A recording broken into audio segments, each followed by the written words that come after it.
मुझे या आपको कुछ भी कहने की आवश्यकता नहीं है, क्योंकि जो हमारा माननीय न्यायालय है, हमारा जो संविधान है, वो सर्वोपरि है और उसे मानना हर नागरिक का, हर भारतवासी का अपना दायित्व है, कर्तव्य है। तानाशाही जैसी तो कोई चीज़ नहीं है। ये बिल्कुल न्याय के हिसाब से, उनके तहत ये सारी व्यवस्था हुई है और जो भी हुआ है वो न्याय के अनुसार हुआ है। कांग्रेस पार्टी की नेता हैं तो वो भी ये कह रही हैं कि ये देश में चल क्या रहा है, जिस मर्जी के सदस्यता राहुल गांधी की रद्द हो चुकी है, वो कह रही हैं देश का प्रधानमंत्री कायर है। ये सबसे बड़ा उदाहरण है कि हमारे न्याय व्यवस्था, हमारी संविधान जो है वो हर किसी को अपनी बात रखने की आज़ादी देती है। आज पाकिस्तान है, चीन है या जो भी हमारे पड़ोसी देश हैं, वो अब हमारी सीमा को लांघने की कोशिश नहीं करते हैं। आज हमारे देश का मान सम्मान बढ़ा है बहुत हद तक सुरक्षा व्यवस्था में और पुलिस प्रशासन के व्यवस्था में सकारात्मक रूप से उनकी सोच बदली है। वो महिलाओं को प्राथमिकता दे रहे हैं। 2024 में जो हमारा चुनाव होगा और उसमें प्रधानमंत्री के तौर पर मैं आदरणीय नरेंद्र मोदी जी को देखती हूँ।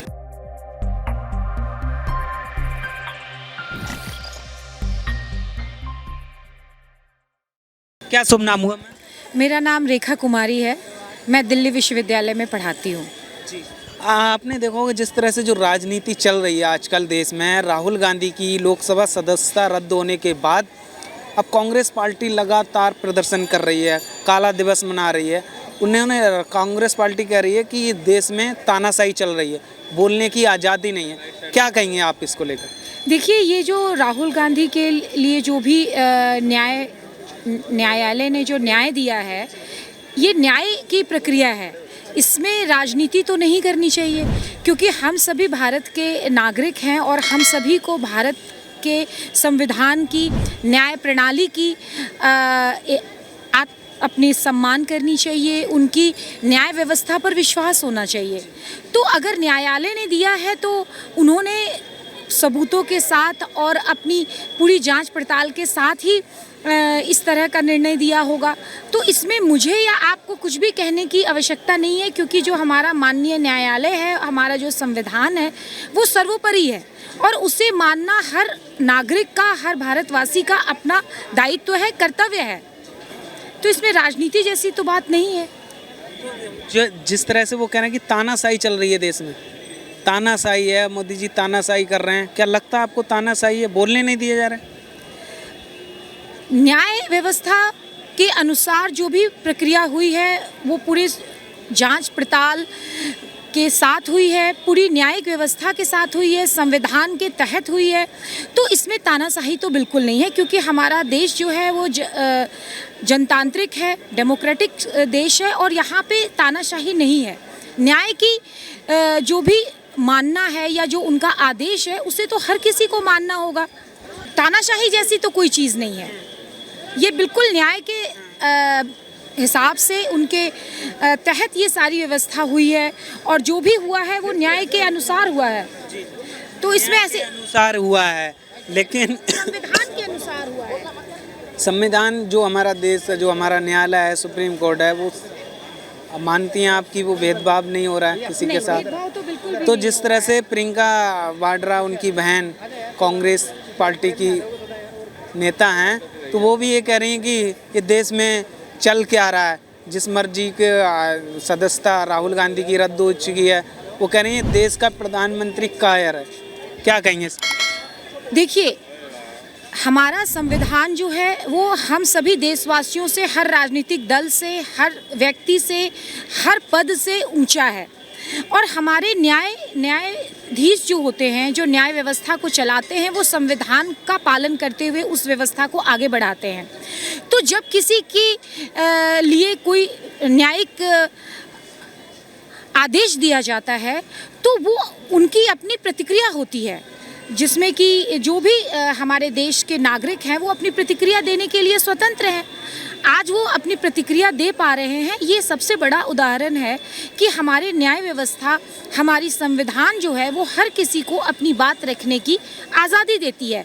तो यहाँ पे तो कहीं भी हमारे जो माननीय राहुल गांधी जी या माननीय कांग्रेस के नेता जो हैं, उनको इस तरह का मुझे तो नहीं लगता कि कोई यहाँ पे तानाशाही या इस तरह की चीज़ें चल रही हैं। अच्छा, केजरीवाल जी कह रहे हैं कि देश को पढ़े लिखे प्रधानमंत्री की ज़रूरत है, देश मोदी जी से चल नहीं रहा है, क्या कहें? जितनी मेरी समझ है या जब से मैं प्रधानमंत्री जो हमारे आदरणीय नरेंद्र जी मोदी हैं, वो हमारी देश की व्यवस्था को जिस तरह से चला रहे हैं और जितना मैं खुद से समझ पाती हूँ, उस व्यवस्था को अच्छी तरह से वो चला रहे हैं। हमारी आर्थिक व्यवस्था, हमारी सामाजिक व्यवस्था कोरोना के समय में हमारे देश को एक काफ़ी सशक्त तरीके से उन्होंने आगे लेके चले। हमारी जो खाने की व्यवस्था, दवाइयों की व्यवस्था, आवागमन की व्यवस्था, हमारे अंतर्राष्ट्रीय स्तर पर हमारी जो सुरक्षा की व्यवस्था है, उसको भी उन्होंने काफ़ी अच्छा किया है।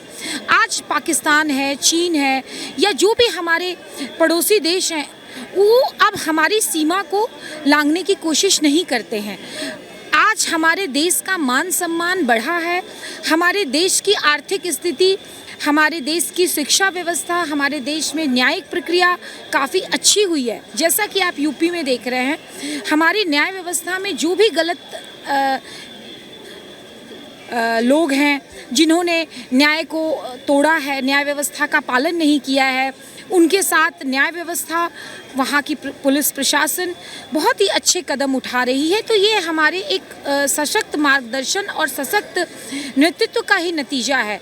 तो जितना मुझे लगता है अंतर्राष्ट्रीय स्तर पर, राष्ट्रीय स्तर पर जब भी मैंने उनको सुना है, तो मुझे तो ऐसा कहीं भी नहीं लगा कि उनकी शिक्षा, उनकी जानकारी, उनका ज्ञान हमारे देश को आगे बढ़ाने में और प्रधानमंत्री के तौर पे अपने पद की गरिमा और जिम्मेवारियों को, अपनी उत्तरदायित्व को निभाने में कहीं भी कमी है। वो मेरे जानकारी में एक सशक्त, सक्षम प्रधानमंत्री हैं। अच्छा, वो ये भी कहते हैं, जैसे उन्होंने जो कहा कि देश चल नहीं रहा है, आपको लगता है 2024 का चुनाव नज़दीक है? क्या लगता है आपको कि अगर पीएम की हम बात करें, राहुल गांधी, अगर राहुल गांधी की तो सदस्यता रद्द हो गई है, वो 6-7 साल चुनाव नहीं लड़ सकते, लेकिन क्या लगता है आपको पीएम की रेस में राहुल गांधी, अरविंद केजरीवाल और मोदी जी बसेस हो सकते? नहीं, मोदी जी और अरविंद केजरीवाल जी के बीच में काफ़ी फासला है। अरविंद केजरीवाल जी दिल्ली के मुख्यमंत्री हैं और हमारे जो माननीय प्रधानमंत्री नरेंद्र मोदी जी हैं, वो हमारे देश के प्रधानमंत्री हैं। तो मैं आगे 2024 में जो हमारा चुनाव होगा और उसमें प्रधानमंत्री के तौर पर मैं आदरणीय नरेंद्र मोदी जी को देखती हूँ और मुझे लगता है हमारे देश की सारी जनता जो है वो उन्हें ही प्रधानमंत्री के तौर पर आगे देख रही है। आप महिला हैं, आपको लगता है कि मोदी जो सरकार है महिलाओं के हितों में काम हो रहा है? हाँ, महिलाओं के हितों में काम हो रहा है।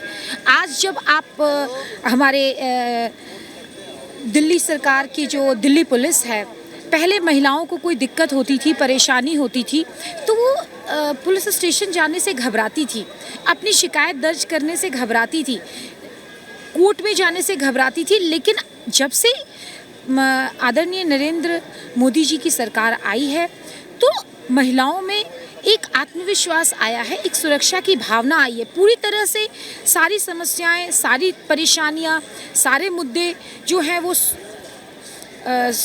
अच्छी तरह से सुलझ गए हों ऐसा नहीं है, लेकिन बहुत हद तक सुरक्षा व्यवस्था में और पुलिस प्रशासन के व्यवस्था में सकारात्मक रूप से उनकी सोच बदली है। वो महिलाओं को प्राथमिकता दे रहे हैं। प्रियंका गांधी भी उतर गई हैं वो फील्ड में, ज़्यादातर वो अभी आप देखना वो कांग्रेस की तरफ से। राहुल गांधी क्या लगता है कि जगह ले सकती हैं, पीएम का चेहरा हो सकती हैं कांग्रेस की तरफ से? अभी तक प्रियंका गांधी जी का आपसे ही मैं सुन रही हूँ कि वो प्रधानमंत्री के लिए दावेदार हो सकती हैं। मुझे नहीं लगता कि वो उनके पास इतना जो भी प्रधानमंत्री के लिए वो इस 24 के लिए वो आ सकती हैं।